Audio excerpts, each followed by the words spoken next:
"So you will," said Mr. Lamb, "but the world won't. The world's got a whole face and the world's there to be looked at."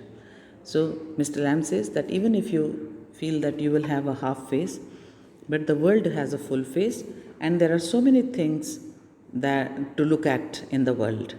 Derry, do you think this is the world? This old garden? Mr. Lamb, when I'm here, not the only one, but the world, as much as anywhere. So Derry asks him that, do you think that this is the whole world, your old garden? Mr. Lamb says, yes, when I'm here, it is my world, but it's not the only one. So wherever you go, your world is there. Derry, does your leg hurt you? Mr. Lamb, tin doesn't hurt, boy. Derry, when it came off, did it? Mr. Lamb, certainly. Derry, and now? I mean, where the tin stops at the top. Now Derry was very curious as to whether the tin leg of Mr. Lamb hurt him. So he asks him about it, and when Mr. Lamb said that when it came off, obviously at the time of the accident, it did hurt, but now it doesn't hurt because tin doesn't hurt. So he asks him that where the tin leg joins the original leg, there does it hurt? So Mr. Lamb says, sometimes. Mr. Lamb, now and then, in wet weather. It doesn't signify. He says it's not important. That is, that much pain or discomfort is not worth thinking. It is not important. Derry, oh, that's something else they all say. Look at all those who are in pain and brave and never cry and never complain and don't feel sorry for themselves. Now Derry says that this is another thing which most people tell him, that you should look on others who are suffering more than you and they are still not complaining about their pain or they are not feeling sorry for themselves. Mr. Lamb, I haven't said it. Derry, and think of all those people worse off than you. Think you might have been blinded or born deaf or have to live in a wheelchair or be daft in your head and dribble. So, but Derry goes on, he says, and also some people say that there are people who are worse off. They are worse off because they are suffering more. They say, think you could have been blinded, or you could have been born deaf, or you could have been handicapped and you could have been in a wheelchair, or you could have been not mentally fit, and because of that you could be stammering, you could not pronounce your words properly. Mr. Lamb, and that's all true, and you know it. Derry, it won't make my face change. Do you know? One day a woman went by me in the street. I was at a bus stop and she was with another woman, and she looked at me and she said, whispered, only I heard her. She said, look at that. That's a terrible thing. That's a face only a mother could love. Mr. Lamb, so you believe everything you hear then? Derry, it was cruel. Mr. Lamb, maybe not meant as such, just something said between them. Derry, only I heard it. I heard. Mr. Lamb, and is that the only thing you ever heard anyone say in your life? Derry, oh no, I've heard a lot of things. So now, when Derry was saying that people say this and people say that, they tell him, they must have told him that look at the people who have suffered more, or you could have been worse off. So Mr. Lamb says, it is all true and you know it. So Derry said that all that will not change my face, all that consolation will not change my face. And then he remembered an incident in which he overheard a woman speaking to one of the other women with her about his face. So he recounts that incident and tells that once at a bus stop, one woman She looked at him and spoke to the other woman. She whispered, but Dairy was close by, so he heard her. And she said, "Look at that. That's a terrible thing." She had called him a thing. That's a face only a mother could love. And she had said that it is so terrible that only a mother could love such a face. Mr. Lamb, so you believe everything you hear then? So he tells him that, do you really believe everything that you hear? Dairy, it was cruel. He was hurt very badly by the words of that woman. He was a child, so he could not grow out of it at that time. So he said that it was very cruel. It must have been very hurtful for him. Mr. Lamb, maybe not meant as such. So he tries to show him the positive side of the remark also. And so he says that maybe it was not meant to hurt you. It was not meant to be cruel. Just something said between them. They were just talking among themselves. Those words were not meant for your ears. Dairy, only I heard it. I heard. He insists that he had heard. Mr. Lamb, and is that the only thing you ever heard anyone say in your life? So again he points out that that was not the only thing that you heard. You heard many other good things also. So it was not fair to put away all the positive things and just stick on to something that hurt.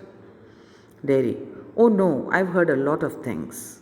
Now Dairy sees Mr. Lamb's point of view also. Mr. Lamb, so now you keep your ears shut.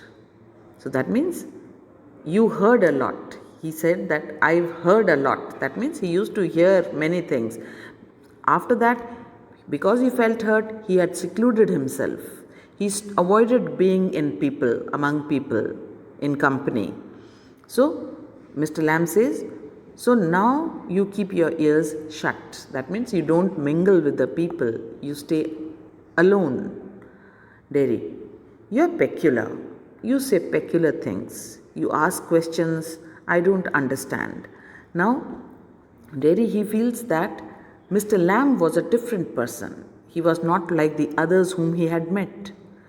And he asked questions also. He did not impose any of his views on Dairy also. He made him see his point of view in a positive way. So that is why he is finding Mr. Lamb different, strange, peculiar. And he says that you even ask questions. Now by asking questions, Mr. Lamb was able to make him see his point of view, the other side of the truths also. Mr. Lamb, I like to talk, have company. You don't have to answer questions. You don't have to stop here at all. The gate's open. So to this Mr. Lamb says that I like to talk. I like company.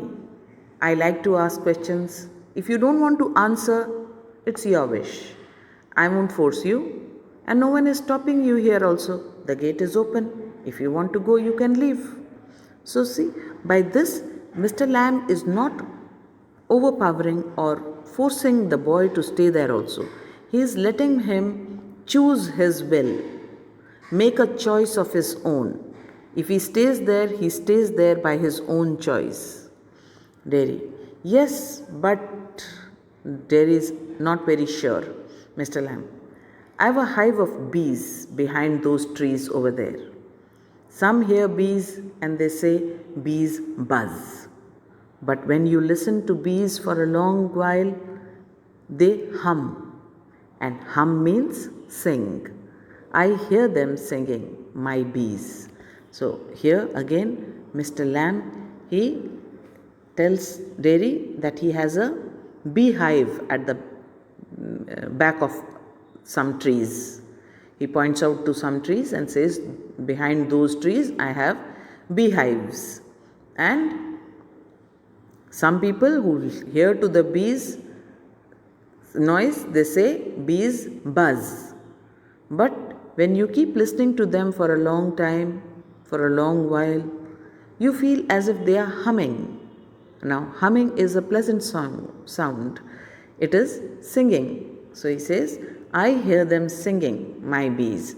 So it is the person who chooses what he feels. Mr. Lamb felt that the bees don't buzz, they sing, they hum. Dairy. But I like it here. I came in because I liked it when I looked over the wall. So now Dairy admits that he came there because he liked. He looked over the wall and he wanted to be in the garden. Mr. Lamb. If you'd seen me, you'd not have come in. To this, Mr. Lamb says that if you had seen me inside, you wouldn't have come in. Dairy. No. Mr. Lamb. No. Dairy. It have been trespassing. It would have been trespassing. So he says that if I saw you here, because he did not know him, he would not enter, because that is other people's territory, and walking into other people's territory without permission is trespassing. Mr. Lamb. That's not why. Now Mr. Lamb doesn't believe him. He says, no, it was not because of that. Dairy. I don't like being near people. Now he admits the fact. He says, I don't like being near people when they stare, when I see them being afraid of me. So he did not like to be stared, and he did not like to see the scared expressions on the people who saw his face. Mr. Lamb. You could lock yourself up in a room and never leave it.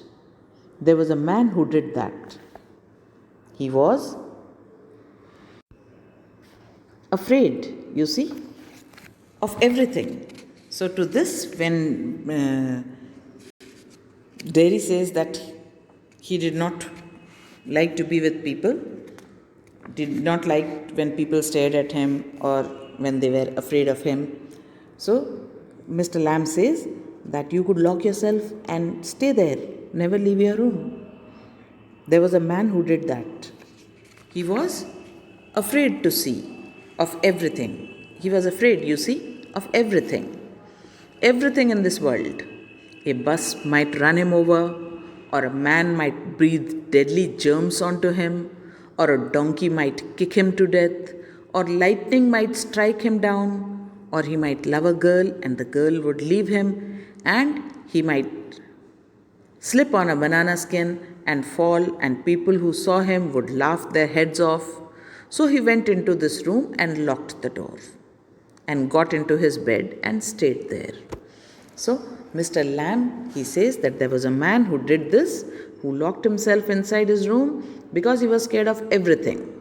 He was afraid of everything. He thought that the bus might run him over, a man might breathe deadly germs onto him, a donkey might kick him to death, lightning might strike him down, or he might love a girl and the girl might ditch him, or he might step onto a banana skin and slip and fall, and people would laugh at him. So to stay away from all this, he locked himself inside the room and got into the bed and stayed there. Dairy. Forever? Mr. Lamb. For a while. Dairy. Then what? Dairy became curious, so he asked, then what happened? Mr. Lamb. A picture fell off the wall onto his head and killed him. Dairy laughs a lot. Now, Dairy had been secluded. He never met people. He probably was never happy with anybody. Now, when he hears this story, he laughs a lot. This shows that Mr. Lamb had put him at ease. He laughed a lot. Mr. Lamb. You see? Dairy. But you still say peculiar things. He says that you are still very strange. You say very strange things. Mr. Lamb. Peculiar to some. Dairy. What do you do all day? Now he asks him, what do you do all day? Mr. Lamb. Sit in the sun, read books.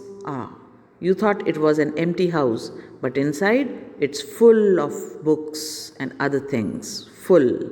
So he says, Mr. Lamb says that he sits in the sun, he reads books, and the house was full of books. He says, you think the house is empty, but it is not, it is full of books.